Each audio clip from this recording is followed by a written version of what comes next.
Picture this. The night is over. The silence feels heavier than it should, and she's lying next to you with her eyes half open, pretending to sleep. The air smells like heat, like skin, like something that was once alive and now feels like a ghost between you. You turn. Maybe you smile. Maybe you fall asleep thinking it meant something. But she's awake. She's replaying everything. Not the way you think. Not the way you hope. Because what happens in her mind after sleeping with you isn't softness. It isn't clarity. It isn't love. It's a quiet, trembling war between instinct and emotion. She's not thinking about what you said or how good it was. She's thinking about what it means. About what she just gave and what she might have lost. You see, for her, intimacy isn't just physical. It's psychological exposure. When she lets you in, something inside her opens. And that's the part that terrifies her the most. Because no matter how modern, how detached, how free she pretends to be, the act still carries weight. It still whispers that maybe, just maybe, she gave something away that you'll never truly understand. You think it's connection. She thinks it's consequence. You think she's content. She's already wondering if she should have stayed quiet, kept her distance, kept her mystery intact. Because she knows what happens next. The shift, the uncertainty, the game of who cares less. You might fall asleep feeling proud. She lies awake feeling exposed. It's not about guilt. It's not even about regret. It's about realization that the body always speaks a truth the heart wasn't ready to hear. And as you sleep peacefully beside her, she's staring into the ceiling, questioning everything. Not because of you, but because she knows how the story usually ends. The warmth fades, the text gets shorter, the energy changes, and suddenly the thing that felt so real becomes a silence neither of you can explain.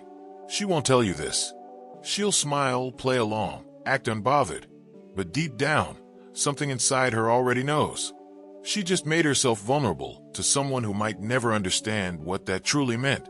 She tells herself it's fine, that it was just a night, just chemistry, just something human and fleeting. She scrolls through her phone the next morning, pretends to be unfazed, pretends it didn't matter. She convinces herself that she's evolved, that she's above attachment, that she can play the same game you do, the one where no one really feels. They just perform, because that's the illusion she's learned to live inside. The illusion that she can share her body without sharing her soul, that she can keep her heart locked behind her ribcage and still taste intimacy without consequence. But the truth is, every time she tells herself it doesn't mean anything, a small part of her knows she's lying. She's been told that freedom means detachment, that empowerment means not caring, that vulnerability is weakness. So she builds an armor made of indifference and calls it strength. She keeps her smile casual, her tone light, her words filtered through sarcasm and control. She thinks that if she can make it seem effortless, maybe she won't feel the weight of what it actually was. And for a moment it works. She distracts herself with noise, messages, mirrors, music, movement, anything that can drown out the stillness that follows intimacy. But the silence always returns. Because somewhere deep down, she's waiting. Waiting for the message that says you were thinking about her. Waiting for validation disguised as curiosity. Waiting to know that it wasn't just another forgettable night in your endless cycle of attention and withdrawal. She won't admit it, not even to herself, because that would mean breaking the illusion. The illusion that she's in control. The illusion that you were the one who wanted her more. The illusion that this was power, not exposure. She believes she can outsmart her own emotions, that desire can be transactional, that she can feel close to someone without the risk of being seen. But that's the cruelest trick of all, because in trying to stay detached, she loses the very thing she was trying to protect. And the illusion begins to crack the moment she realizes the power she thought she held was only borrowed, never owned. It happens quietly at first, a moment of silence that feels too long. A message that goes unanswered, an instinct she tries to ignore. Something shifts, almost imperceptibly, like a current beneath calm water. She tells herself it's nothing, but she feels it. The energy, the pull, the distance. She replays the night in her mind, searching for signs she missed. A glance, a hesitation, the way you looked at your phone when you thought she wasn't watching. That's when the cracks begin to show. The illusion that she was in control starts to tremble under the weight of uncertainty. She starts to notice how her confidence turns brittle, how her calm becomes an act. Every time her phone lights up and it isn't you, she feels it. That quiet sting that she swore she wouldn't feel. It's not desperation, it's awareness. The awareness that what she thought was power was really hope disguised as detachment.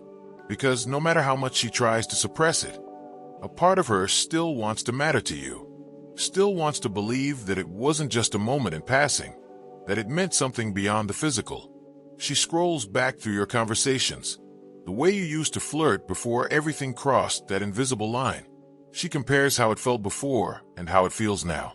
Something's missing, the lightness, the attention, the curiosity. It's like a color has drained out of the connection, and she doesn't know how to get it back. She blames herself for caring, then blames you for making her care. The internal war becomes exhausting. Pride on one side, truth on the other. The truth being that she's starting to feel replaced by silence. That the warmth of that night has turned into a chill that lingers every time she remembers your touch. She catches herself thinking of you at random moments, brushing her hair, walking alone, seeing someone who moves like you. And she hates it, because she knows she shouldn't, because she swore she wouldn't. But feelings don't negotiate, they reveal. And the cracks widen with every unanswered thought, every moment of wondering if you ever think about her at all. She begins to realize that detachment was never her strength. It was her mask. And masks always start to slip when the truth underneath begins to breathe. It's subtle at first, the way her chest tightens when your name appears, but her mind tells her not to answer too quickly. The way her confidence fractures when you respond with fewer words, less warmth, less care. The same bed that once felt electric now feels cold with memory. She replays the night not because it was perfect, but because it's the last moment that still feels real. Everything since then feels like pretending not to notice the shift, pretending not to care, pretending that she's fine. But the collapse isn't loud. It's quiet, private, and merciless. It happens when she's alone, brushing her teeth, catching her own reflection, and realizing she doesn't recognize the expression behind her eyes. That faint ache, not heartbreak, but something heavier, something wordless. It starts to consume her. She thought she could handle this, that she could walk away untouched, but emotion doesn't ask for permission. It seeps through the cracks she thought she sealed long ago. She tries to distract herself with other faces, with laughter, with work, but every distraction feels hollow. You linger like a ghost in her thoughts, not because you were perfect, but because you reminded her of how fragile connection really is. She starts to overanalyze everything, what she said, what she didn't, what you might have felt. But the truth she's afraid to admit is that deep down, she senses it's already over. Not in the dramatic sense of heartbreak, but in that quiet, irreversible way where two people stop reaching for each other. You withdraw, she feels it, and instead of fighting, she folds. She tells herself she doesn't chase. She tells herself she's better than that, but it doesn't stop the ache. It doesn't stop the feeling of being forgotten by someone she briefly let inside her world. The collapse is not about losing you.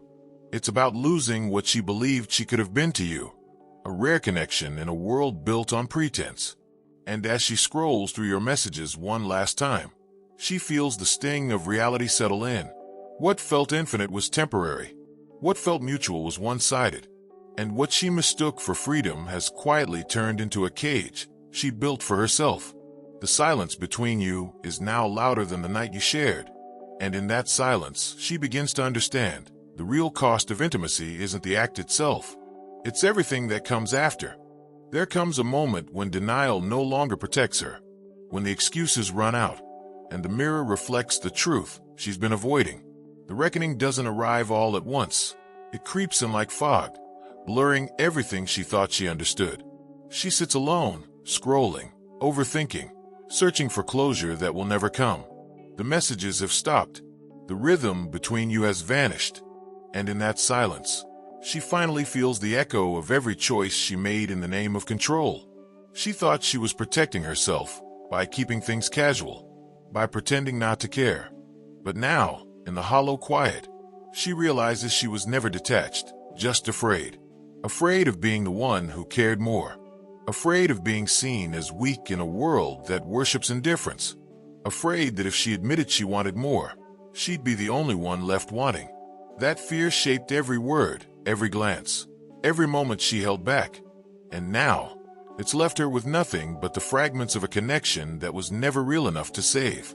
She replays your conversations, looking for sincerity, for hints that maybe it wasn't just physical. But the truth is brutal. You were never hers to lose. And yet she feels the loss deeply, not because she loved you, but because she allowed herself to hope. That's the quiet tragedy of modern desire. We confuse detachment for strength, lust for validation, and silence for peace. She sits there, realizing she wasn't just trying to be free. She was trying not to be forgotten. But now she is. And that's when the reckoning cuts the deepest. Not when he leaves, but when she understands that she handed over pieces of herself to someone who never even noticed. Still, she doesn't hate you. How could she? You simply played your part. It's herself she resents, for mistaking attention for affection, for mistaking closeness for care. The lesson is cruel, but it's pure, because beneath the ache, there's a kind of clarity. She sees now that the power she thought came from being untouchable actually came from being honest, from feeling without fear, from knowing that vulnerability isn't weakness. It's the only thing that ever makes connection real. And as the weight of that truth settles in, she understands that this pain isn't punishment. It's purification. The moment when she stops lying to herself. When she finally steps back into the world, it feels different. The laughter of others sounds hollow. The conversation shallow. The noise unbearable. She sees people the way she used to see herself. All of them pretending. Pretending not to care. Pretending they're fine. Pretending they've mastered the art of being untouched. Every glance, every flirtation, every casual exchange feels like a mirror reflecting her own illusions back at her. She notices the way women talk about men as if emotions are currency to be guarded, not shared. The way men boast about detachment as if it's proof of strength, not fear. She watches this performance play out everywhere, in texts, in clubs, in the quiet choreography of human loneliness, disguised as confidence. She used to belong to that dance, the one where everyone keeps a safe distance while craving to be understood. Now she can't unsee it. The truth has made her sensitive, raw, unwilling to play along. She sees how everyone is terrified of being the one who feels first, the one who reaches, the one who loses. But what they don't realize is that they're all already losing. Not each other, but themselves. She sees couples laughing, pretending they're in control, when in reality they're just delaying the same reckoning she faced. She wonders if you've moved on, if you're doing the same thing, repeating the same patterns, finding comfort in the same distractions. She imagines your silence, filled by someone else's laughter, someone who still believes the illusion she's already buried. It hurts, but it also liberates her, because now she knows what it costs to play pretend. She carries herself differently, quieter, but more certain. People sense it. They can't name it, but they feel it. That strange mix of calm and depth, like someone who has seen something they haven't yet faced. Some admire it, some fear it, some try to pull her back into the game. But she can't go back. Once you've seen the emptiness behind the illusion, it never looks beautiful again. The social world she once fit into now feels like a masquerade she can't stomach. She watches it unfold, detached but not numb, observing, understanding, almost mourning, because now she knows the performance never ends until you stop applauding it. It's strange how silence can erase you, not instantly, but slowly, like a shadow fading at dusk. There comes a point when she no longer remembers who she was before it all happened, before him, before the illusion, before the pretending. Her reflection feels unfamiliar now, the same face, the same voice, but something essential has gone missing. It isn't sadness that consumes her anymore, it's emptiness.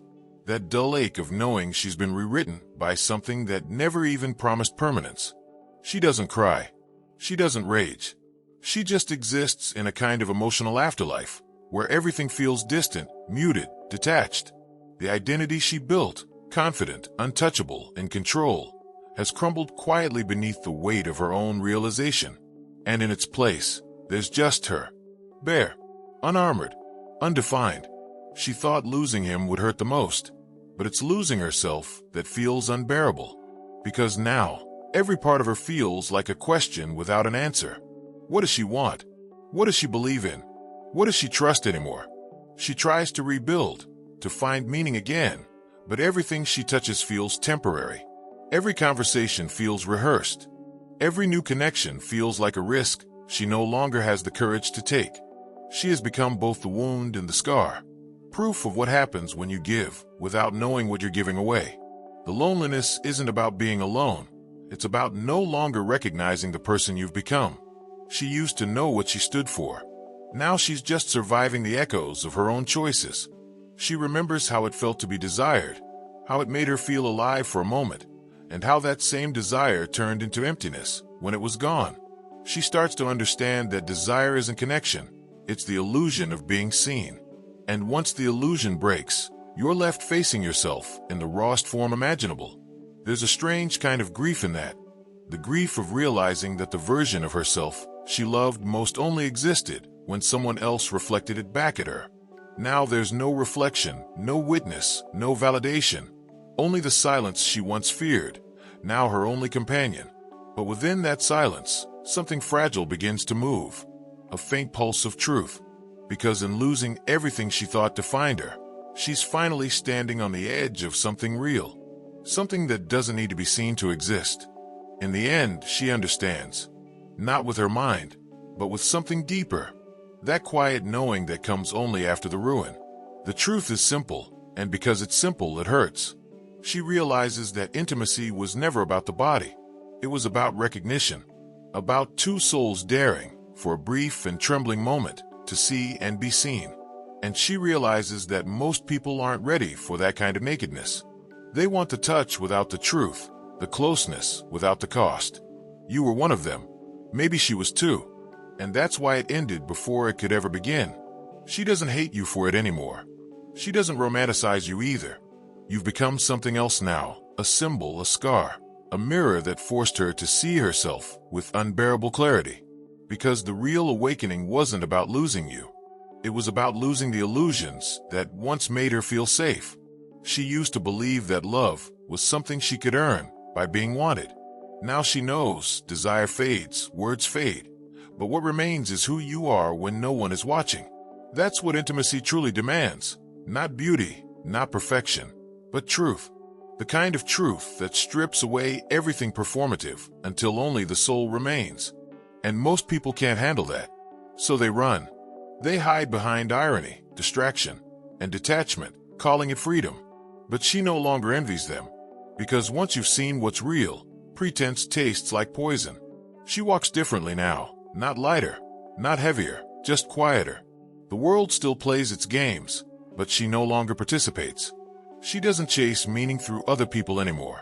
She's learned that peace isn't found in being desired. It's found in not needing to be. The night you shared is now just a memory, one that no longer burns, only glows faintly, like the last ember of something that once felt infinite. And yet, from that ember, something eternal was born: awareness. The awareness that every connection, no matter how brief, either blinds you or awakens you. And if it breaks you open, if it strips you of illusion, then it was never a mistake. It was initiation. Because the final truth is this: love does not arrive to complete you. It arrives to reveal what was already there.